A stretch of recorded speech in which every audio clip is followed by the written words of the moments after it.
Assalamualaikum warahmatullahi wabarakatuh. Pada pagi Kamis yang cerah ini, insyaallah kita akan menceritakan membahas tentang kisah sahabat Rasulullah sallallahu alaihi wasallam yang dimana beliau adalah yang bernama Abu Ubaidah bin Al-Jarrah. Teman-teman sekalian yang dicintai oleh Allah Subhanahu wa taala, kita mengetahui bahwasanya Abu Ubaidah bin Al-Jarrah itu adalah orang yang terpercaya, orang yang amanah, ya. Sampai-sampai Rasulullah sallallahu alaihi wasallam suatu saat dengan tangan kanannya beliau seraya bersabda mengenai dirinya, "Inna lakum ummatan aminan wa inna amina hadhil ummah Abu Ubaidah bin Al-Jarrah." Apa sih artinya? Sesungguhnya setiap umat memiliki orang kepercayaan, ya. Kita mempunyai orang-orang kepercayaan dalam setiap umat, ya. Dan orang kepercayaan umat ini, katanya Rasulullah SAW, adalah Abu Ubaidah bin Al-Jarrah, orang yang terpercaya, orang yang diamanahi. Ya, apapun yang dikatakan oleh Abu Ubaidah bin Al-Jarrah, maka orang-orang langsung percaya dengan tingkah laku dan apa yang dilakukan oleh Abu Ubaidah bin Al-Jarrah, dari pola pikirnya, ya, dari pendapatnya. Orang langsung percaya dengan yang dikatakan oleh Abu Ubaidah bin Al-Jarrah.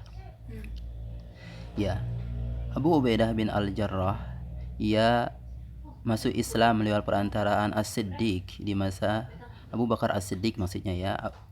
Kemudian di masa-masa awal Islam sebelum Rasulullah sallallahu alaihi wasallam masuk ke Darul Arqam, ya. Ia berhijrah ke Habasyah yang kedua kalinya, kemudian kembali untuk berdiri di samping Rasulullah sallallahu alaihi wasallam dalam perang Badar. Ya, ikut dalam semua perang, ia ikut mengiringi Rasulullah sallallahu alaihi wasallam. Ia mengikuti peperangan seluruhnya, kemudian melanjutkan berbagai peperangan bersama As-Siddiq, yaitu Abu Bakar, dan Al-Faruq radhiyallahu anhuma. Ya.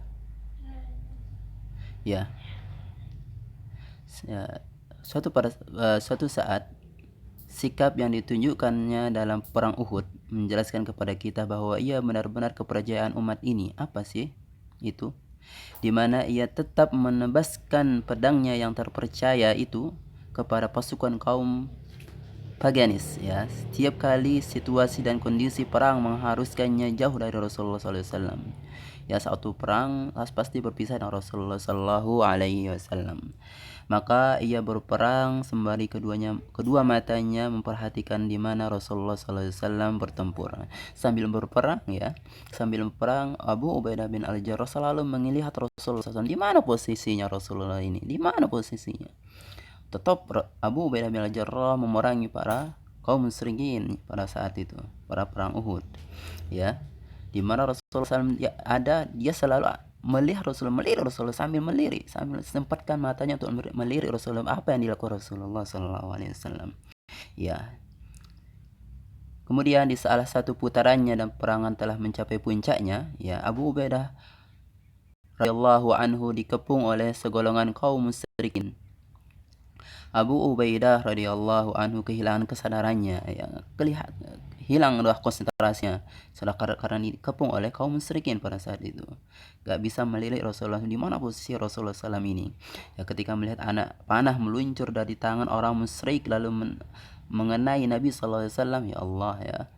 Itu saat itu Rasulullah SAW kena dengan anak panah lalu menyerang orang-orang yang mengepungnya dengan pedangnya, dan seolah-olah ia memegang 100 pedang, ya, sehingga membuat mereka tercerai-berai. Lantas ia berlari terbang menuju Nabi SAW. Abu Ubaidah ini langsung dia itu langsung seperti terbang, ya, menghampiri Rasulullah SAW. Dia menghampiri Rasulullah SAW yang terkena ini, anak panah ini ya Allah.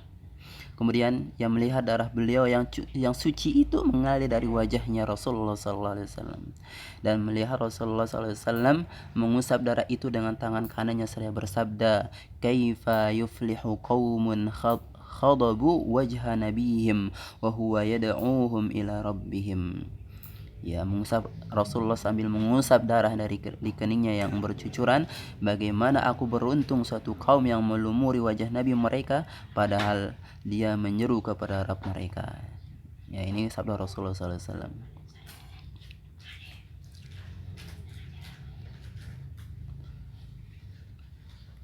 Ya, Abu Bakar As-Siddiq radhiyallahu anhu menerangkan kepada kita bahwasanya tentang fenomena ini lewat pernyataannya pada saat perang Uhud, ketika Rasulullah SAW terkena lemparan sehingga 2 bulatan besi menancap di dahinya Rasulullah SAW.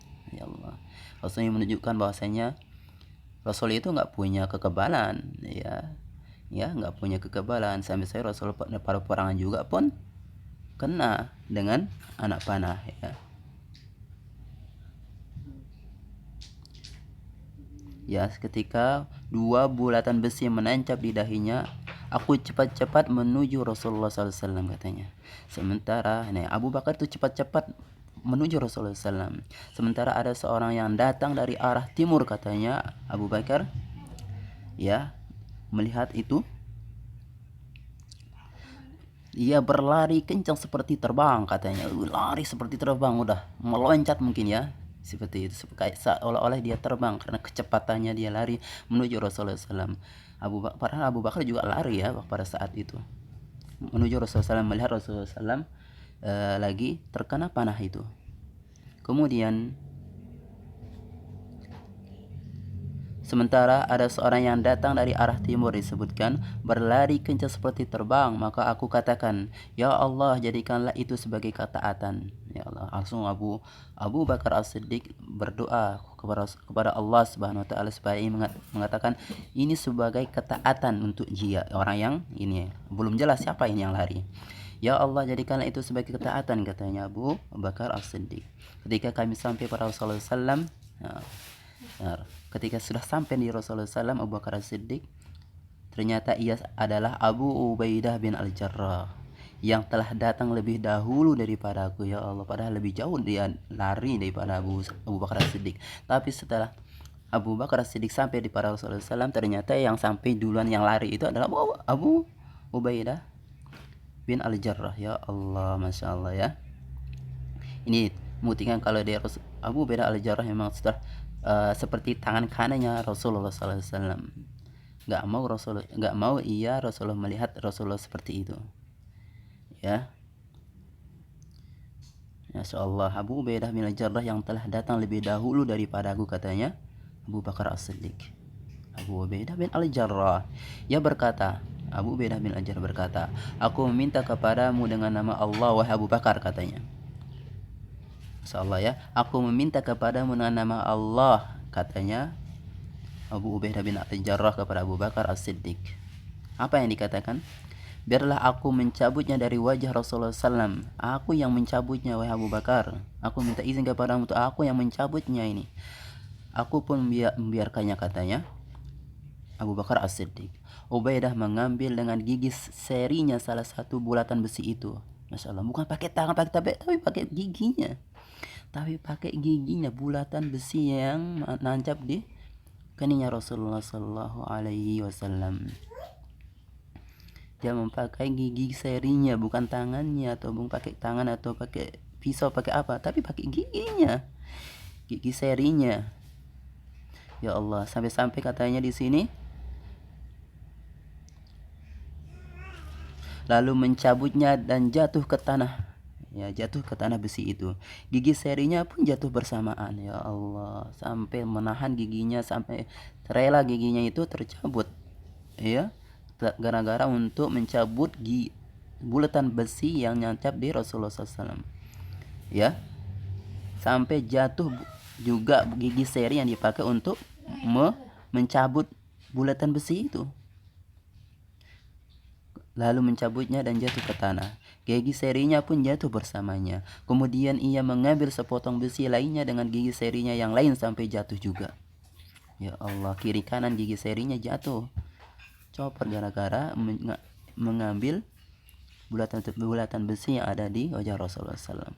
Sejak saat itu Abu Ubaidah di tengah halayak juluki dengan Atsram, ya, yang terpecah giginya, dikata gitu. Langsung orang-orang mengatakan orang ini adalah orang yang pecah giginya atau jatuh dari akarnya, ya Allah. Seperti ini yang di salah satu kisah Abu Ubaidah bin Al-Jarrah yang begitu sangat sampai direkomendasikan bahwasanya setelah Rasul SAW wafat, yang khalayak menjadi khalifah adalah Abu Ubaidah bin Al-Jarrah. Tapi setelah ada diskusi ataupun pemilihan, ternyata yang menjadi khalifah setelah beliau adalah bukan Abu Ubaidah bin Al-Jarrah, ya. Itu ada kisah sedikit tentang Abu Ubaidah bin Al-Jarrah yang kita pahami bahwasanya beliau sangat mendahulukan yang namanya Allah dan Rasulnya dulu daripada dirinya, ya. Nggak mau melihat Rasulullah SAW kekasihnya Allah ini apa namanya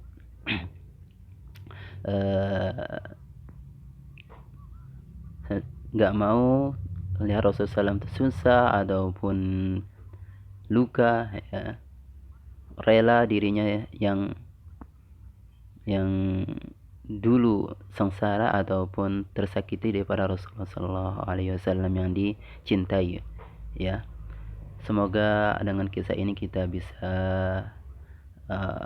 mengambil pelajaran, ya, bahwa pentingnya kita mencintai Allah kemudian Rasul Sallallahu Alaihi Wasallam dari segalanya, daripada diri kita, orang tua kita, segalanya, ya. Harus Rasulullah yang paling utama kita cintai.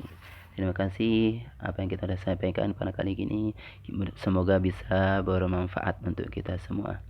Kita tutup dengan doa kafaratul majlis. Subhanakallahumma wa bihamdika asyhadu an la ilaha illa anta astaghfiruka wa atubu ilaika. Assalamualaikum warahmatullahi wabarakatuh.